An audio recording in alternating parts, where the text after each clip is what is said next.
Hey everybody, and welcome to the latest episode of Strip Search, the comic strip podcast.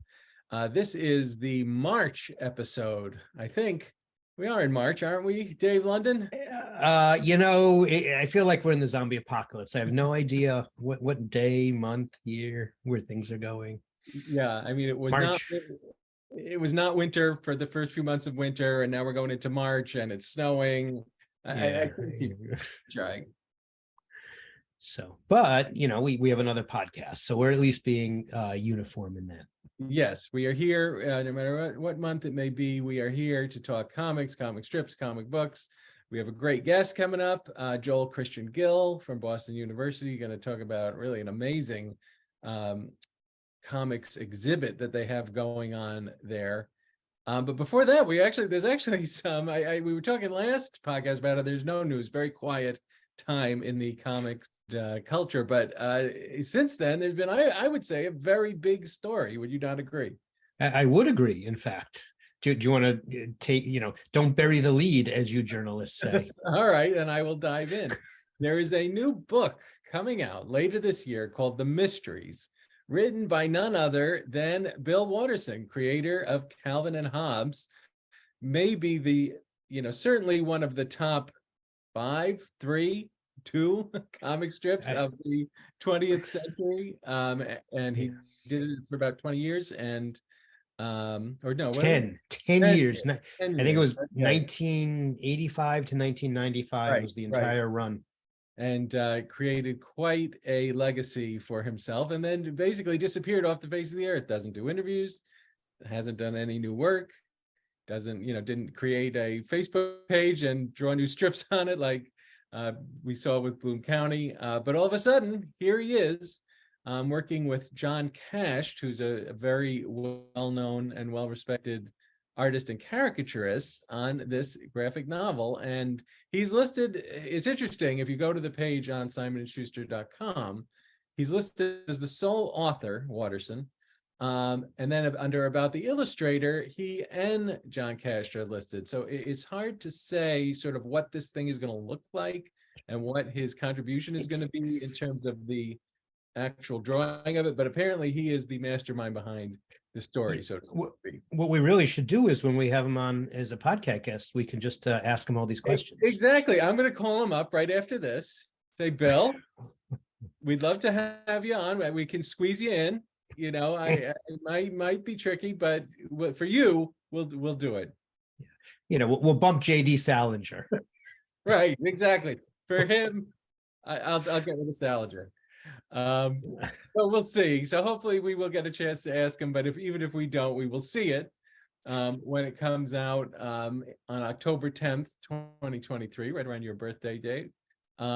And just to give you an idea of the plot, they're calling it a fable for grown-ups, first of all. So I don't know if it will have sort of an adult bent to it. And it sounds like it has sort of a fantasy element. Long ago, kingdom is afflicted with unexplainable calamities. Hoping to end the torment, the king dispatches his knights to discover the source of the mysterious events. Years later, a single battered knight returns. Sounds like it might be sort of a fable that acts as a metaphor for our current culture. What do you think of that? Either that or a Monty Python skit, one or the other. I know it's really hard to do knights without drawing Monty Python comparisons. But if anyone could pull it off, it's Watterson. So keep an eye out for that. We will obviously let you know about when that is coming down the pike and any other information we hear about that. I don't think there's any other big comics news. You have anything on your radar? No, certainly nothing that's going to top that. So I think we end on a high note there and move on. Very good. Well, then we are just going to get ready to sit down and talk to Christian Gill about his work and this exhibit that he's involved with over at BU. Stay tuned, and within 30 seconds, we will be back with the rest of Strip Search, the comic strip podcast.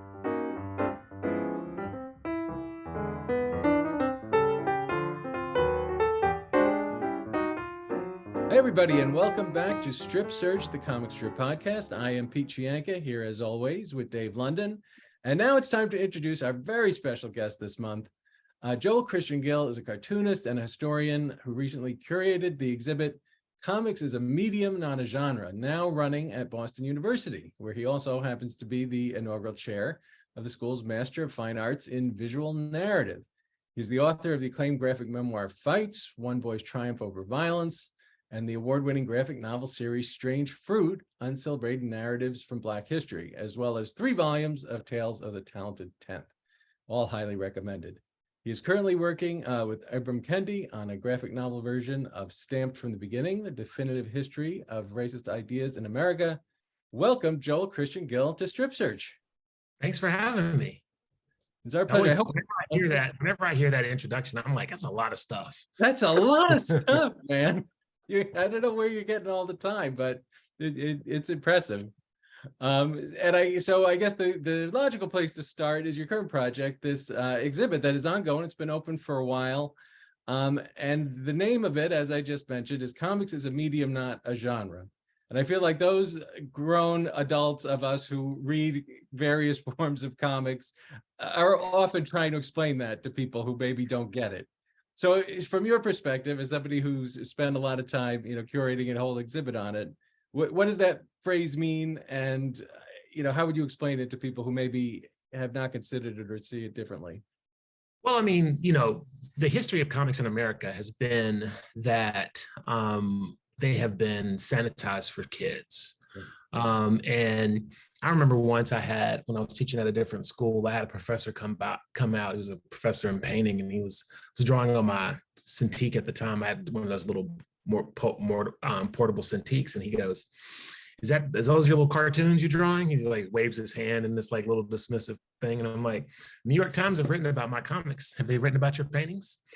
And I think people have this tendency to like dismiss them, to do that little hand wave, like those little like that little thing, and it's a very sophisticated medium, which relies on some very complicated things that people don't really apply to it automatically. I do a workshop called Semiotics, Storytelling in the Language of Comics, where I talk about how semiotics is the underpinning for comics. And it's a very complicated thing about signs and symbols and meanings and how we interpret meanings. And comics does this thing that other mediums don't, which is it communicates on this instinctive level to people. So I always say it's like a sneaky way of teaching people things.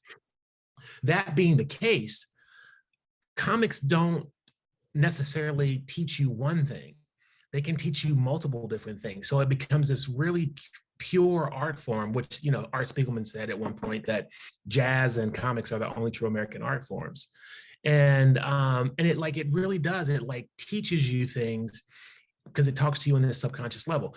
That being said, it makes it a really good medium for telling any kind of stories, whether it's nonfiction stories about civil rights icons or a Black girl gets in a spaceship and goes on an adventure. Like all of those stories are all comics, and none of those define what comics are. And so the show really was about trying to give people an understanding, specifically in an academic setting, because we're at a college, a research one institution, to give people an understanding that comics are more than the sum of its parts. Like we don't look at comics, we don't look at, I've said this before, but we don't read a bunch of Stephen King novels and then somebody say I'm a writer and like, do you write horror? Like we don't do that, right? We're like, what do you write? And I think that's the appropriate question for cartoonists is like, oh, what kind of stories do you tell? Because all stories sort of work. And that was the impetus behind this show. So you have over 100 years then worth of material at your disposal to illustrate that in a show. How do you go about, or I guess how did you go about figuring out what you were going to include, in this exhibit, and what was the driving force in terms of what you were trying to get across in the ones you chose?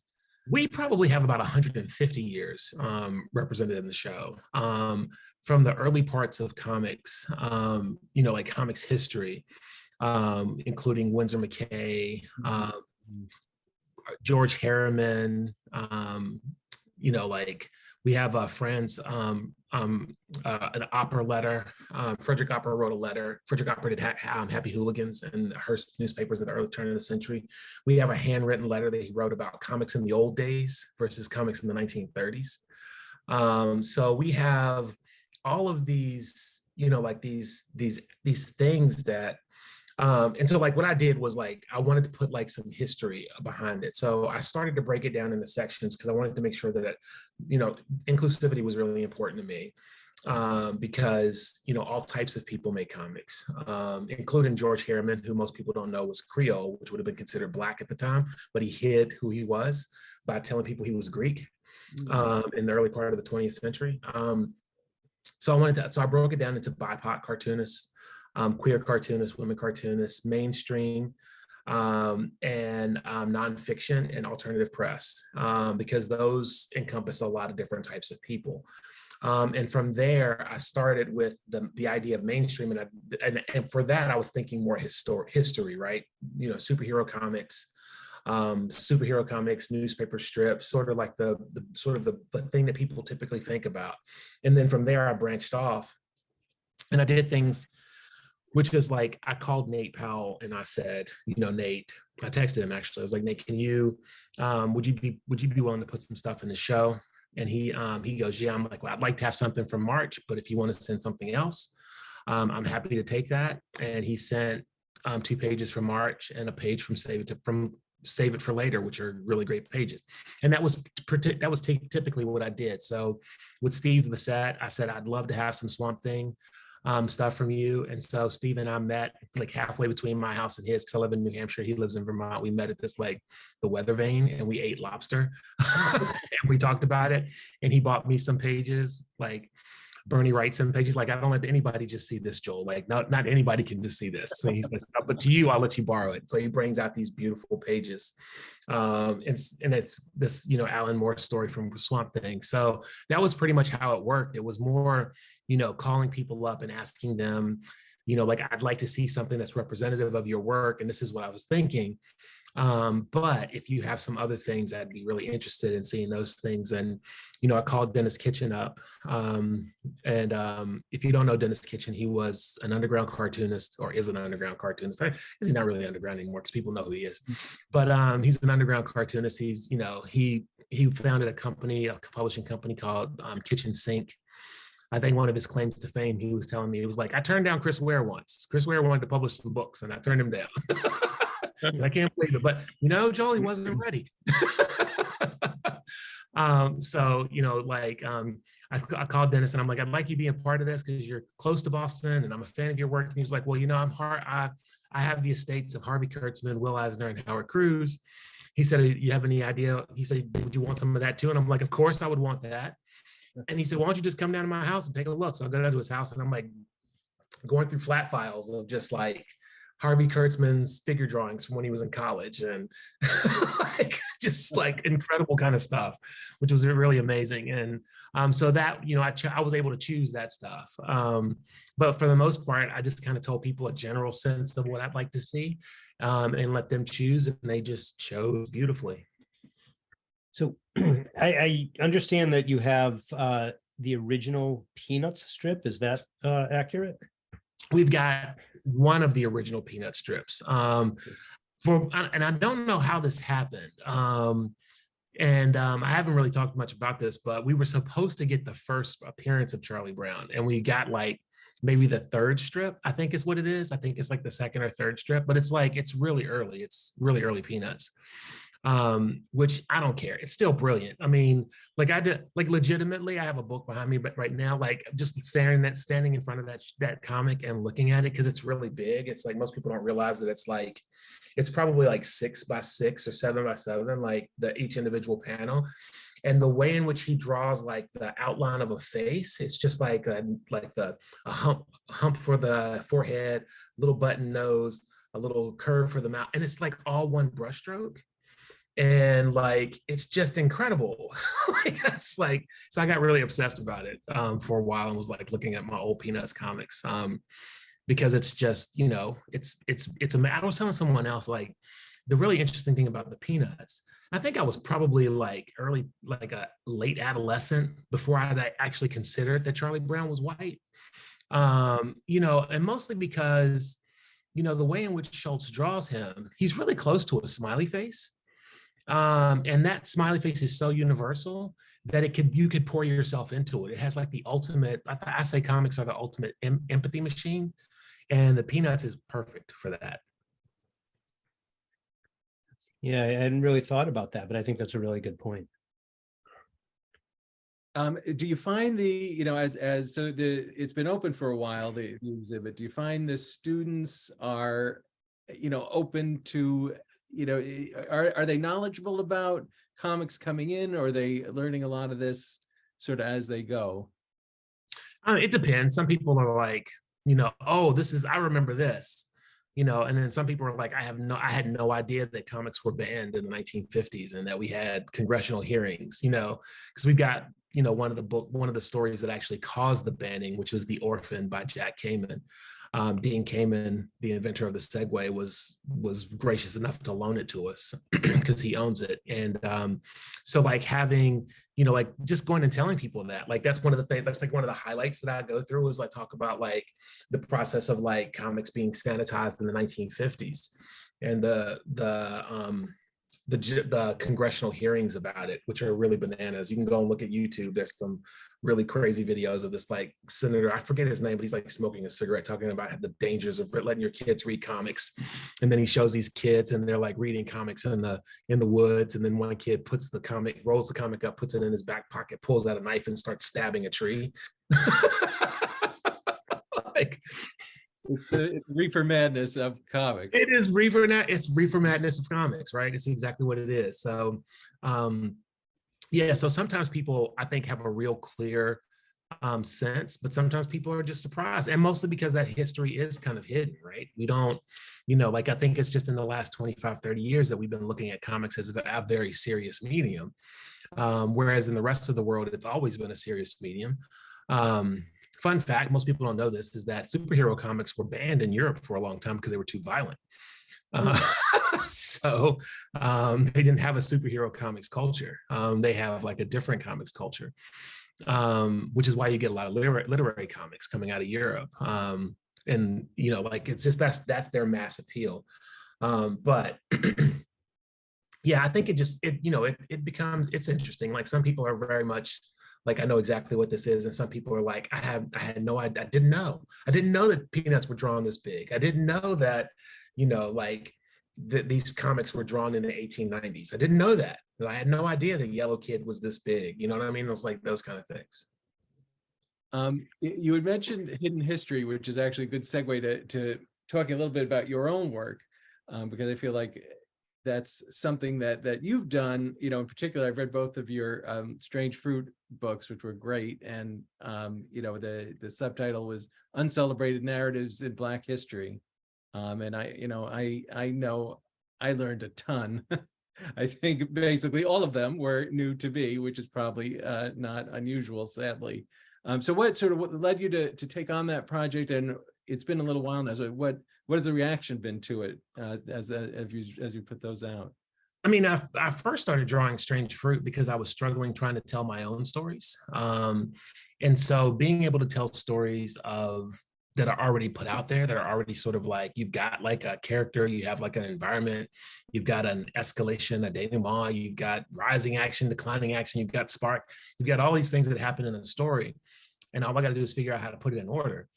So it was that was what I did. And it was originally like, funny little, comics that I can sell to hipsters, right? Like that's kind of how I thought about it, until I was I was in Maine, and I was on my very first book signing in Maine. And this guy came up to me and he had tears in his eyes, and he was like, "Thank you for telling this story. These are very important stories."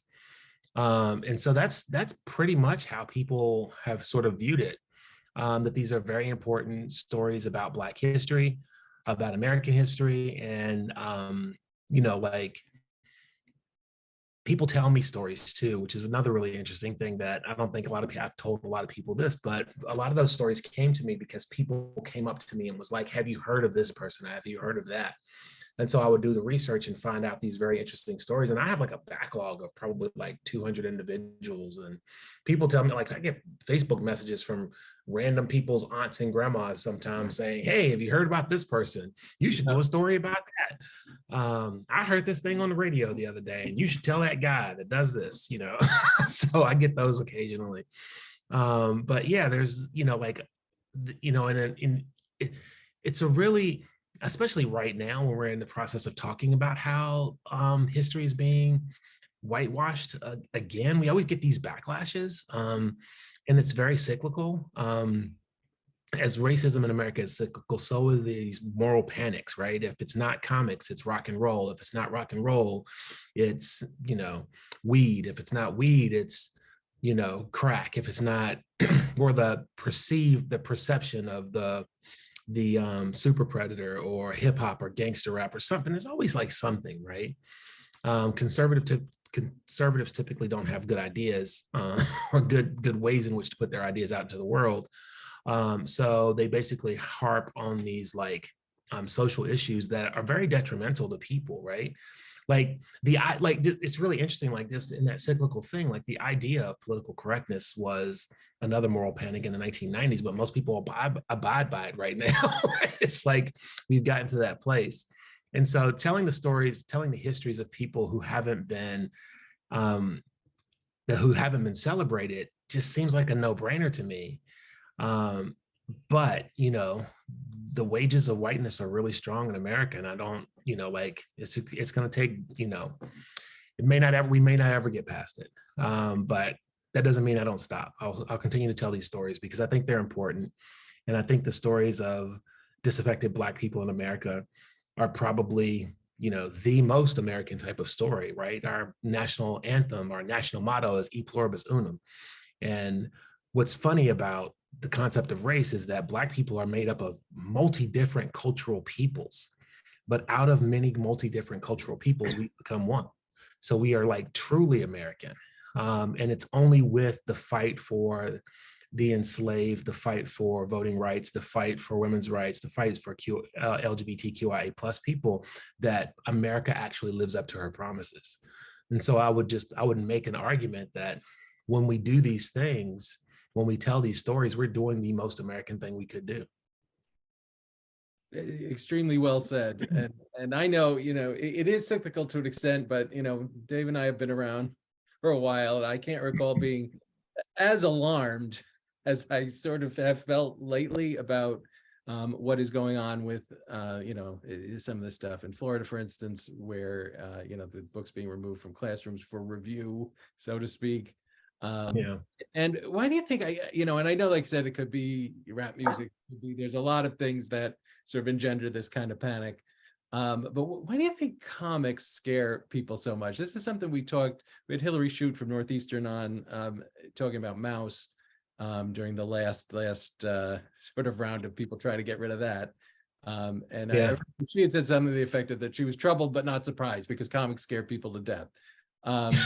You know, and like Genderqueer is now like the most banned book in America.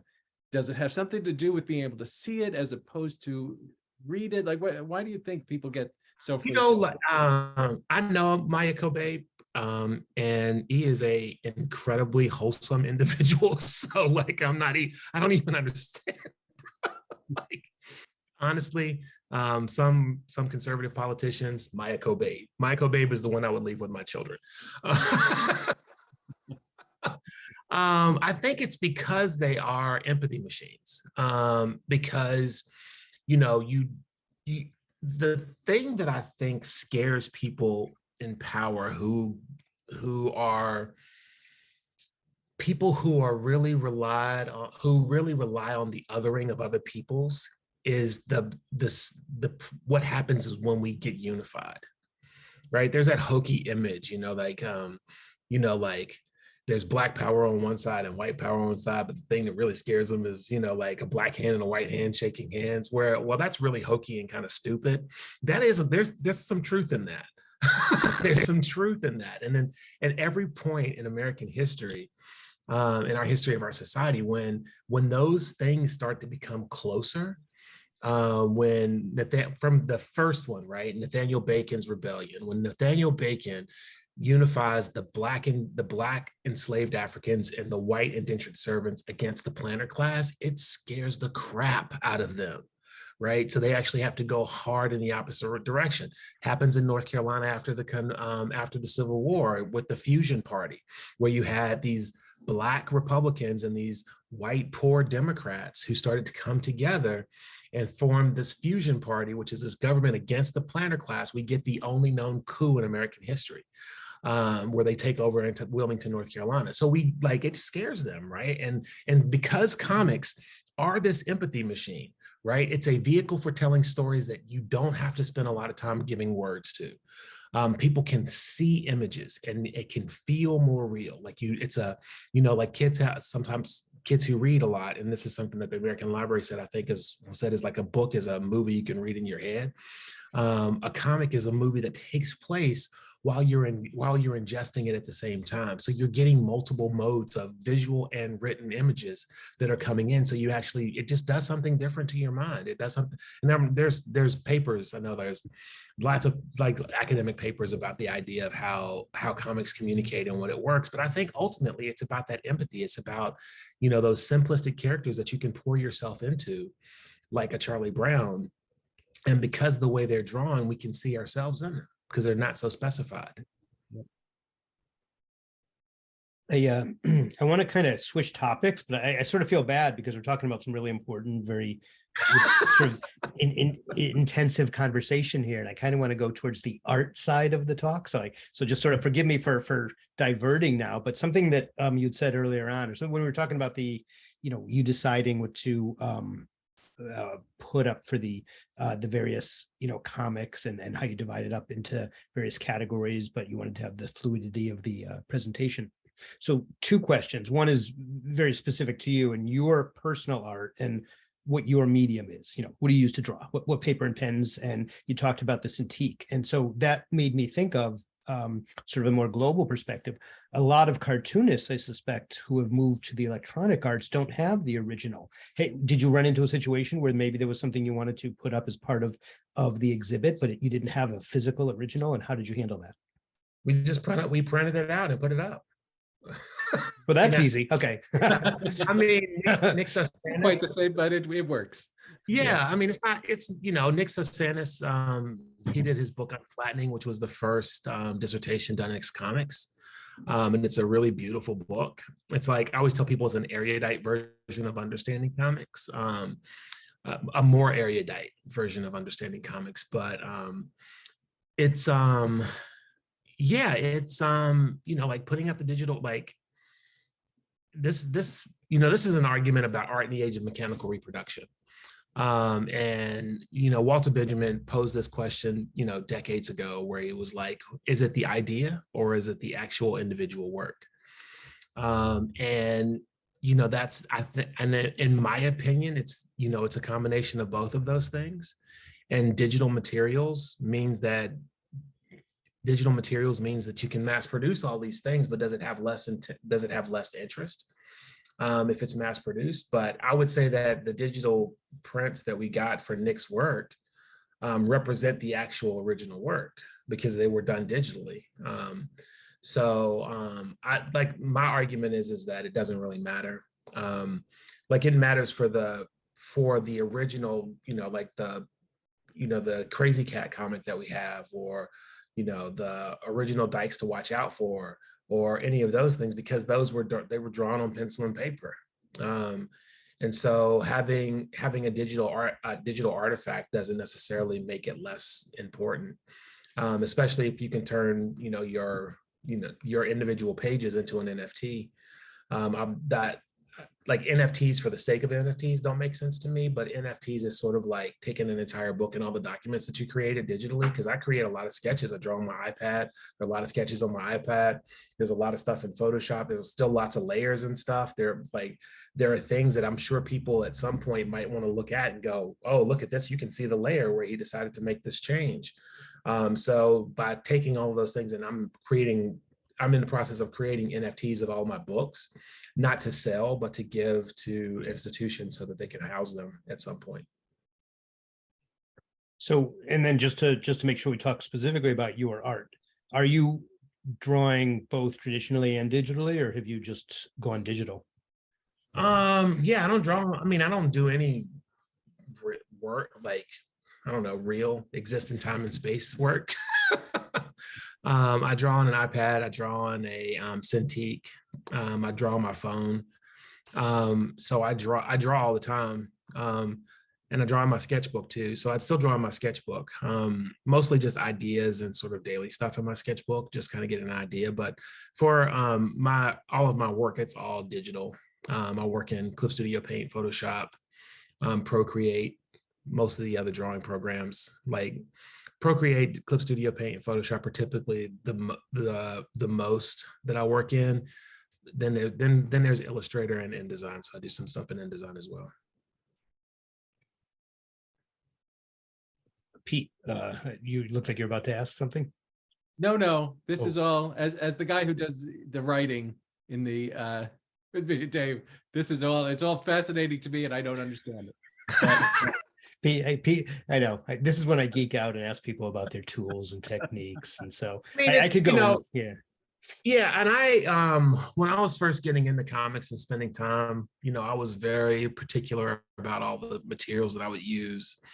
Getting that Series 7 Winsor Newton Series 7 number 7 brush that sable brush that everybody was getting, and going through all of those things, and then I read, it's like, I don't know if I did this or if I read this. I feel like I read this at some point, but I don't know. But I feel like that mouse was drawn on copy paper at some point. Like it's not really about the materials and the tools. It's really about, like how you use them. John Jennings did Kindred, that won, a bunch of awards, was nominated for an Eisner. I think it won an Eisner, but it won a Hugo, I think, and a bunch of a Bram Stoker award because he approached it as horror. And I know for a fact he drew that with a Sharpie. And he drew with a Sharpie on copy paper. He drew it all 8.5 by 11. Then he would cut them out, and they would digitally put them together in Photoshop and then color them. So like the process, there's this really great book called Art and Fear, and it talks about the process of being an artist. And I think this is something that I think anybody who's creative should work on. And he says in the book, the best place to figure out what tools and materials you should use is to actually use tools and materials and examine what you've done. Like, that's the way to do it, because it's really cool to understand, like how Joel Gill works in Clip Studio Paint, or like you always go on Instagram and it's like somebody's like looking at, what brush did you use? Like, I want to use that. What brush did you use? Because you always see that. Almost every art post, if it's specifically comics and cartooning, and somebody's inking digitally or analog, it's always a question, what brush did you use? And like, I could use a brush all day. I could use that Winsor Newton Series 7 sable brush all day for every day and practice it, and I will never be able to draw a straight line with an ink brush like Charles Burns can. Never happen. It'll just never happen. And I think that's really what it is. It's like going through the motion and finding out what works for you. I agree completely. I think that's a fantastic answer too. Did make me think of another question. We haven't actually posed this, I don't think, to too many, if any, guests of ours yet, but it's a big controversy now, AI art. Do you have a view one way or the other on what's been talked about now with the artificial intelligence version of art? Well, first of all, I think that the lawsuits are going to settle a lot of those things for us, because unlike me, when I look at a Van Gogh or a Chris Ware, or I look at Charles Schultz, I don't create an exact duplication of Charles Schultz's brushstroke, right? AI makes an exact duplication of that person's work. So as far as AI is concerned, as a big picture, I think it would be folly to go through the process of thinking, oh, we just got to stop this and get rid of it, because it's going to happen. Like, we live in a capitalist society, and it's going to make people money. It's going to speed things up. It's going to make things faster. And so, I think it's at this point that we have to figure out how to use it for ourselves. But I think those lawsuits are going to stop some of the things that we was doing, was cribbing stuff from other people's work.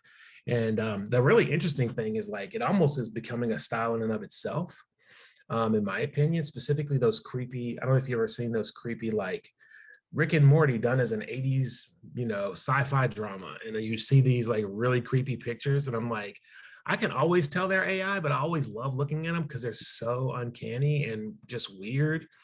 They're going to get better, right? Eventually AI is going to figure out how to draw hands. So like at some point it's going to work, but I don't expect, I'm not as afraid of it as I think most people are. And for reasons that I think we can see in history, because as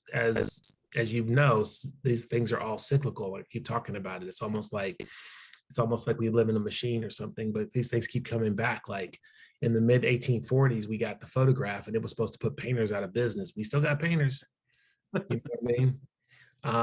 And like digital photography was supposed to put photographers out of business. We still got photographers, right? This, to quote Jeff Goldblum, life finds a way, right? Meanwhile, I'm out there buying all the old vinyl record albums I had in 1983 and got thrown out, and I've had 4 other exactly. Remember, vinyl, the original ones again. Vinyl was supposed to be dead. Remember, it was supposed to be gone. Like, it's not the thing anymore. Everybody's got to get CDs, and we got to have CDs now, and like vinyl's made a recover. I mean, that's a thing, right? Like, we just don't know. Like this, I think this is like, I don't know if you've ever read Malcolm Gladwell's Tipping Point, but he talks about these kind of things where we have something set in our ways, and we think it's this way, and it's always going to be this way. And then something comes along and changes everything about it. And so vinyl is one of those things. It's like, we thought vinyl was going to be gone. It was going to go away. And then boom, it came right back. Yep. Record stores came back. Love record stores. I'm so glad they're still around. Next thing you know, we'll have rotary phones coming back. Don't be surprised. Do not be surprised. You just don't even you just have no, there's just no like, when I love science fiction, and I'm always struck by how we can't ever really think what a future looks like. We can't predict it. We look at Star Trek from the 1960s, right? The 1960s Star Trek, and most of the gadgets that they have, other than teleporting, we actually have now. Like just 50 years ahead of them, not 3,000, not 200 years, 300 years, right? We have all those things. So like, we can't predict what's going to happen, and we don't know what's going to end up working and what's not. Well, Joel, this was a great conversation. It just flew by.